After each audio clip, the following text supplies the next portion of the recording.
你肯定没有想到，排骨居然还有这么好吃的做法，外酥里嫩。重点的这几步你们可要记好了。第一步，把排骨剁成3厘米左右的块，然后加1大勺面粉，因为面粉有很强的吸附力，可以更有效的去除排骨里面的杂质。这个时候你们可以张大嘴巴看一看，是不是洗出来很多脏东西，然后再用清水清洗干净，沥干水分。碗中多放点姜末、蒜末、葱花，用1勺热油激发出香味，加盐、胡椒粉、料酒、生抽、麻油，给它拌匀后淋在排骨上，再打入1个鸡蛋，能使排骨的肉质更加的嫩。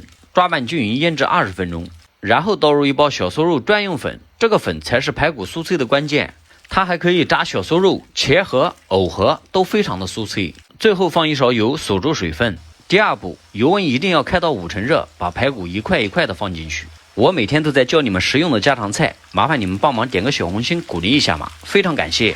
炸个5分钟，至表面金黄酥脆就可以捞出来了。这样做的香酥排骨外酥里嫩，蒜香浓郁，大人小孩都爱吃，赶紧去做吧。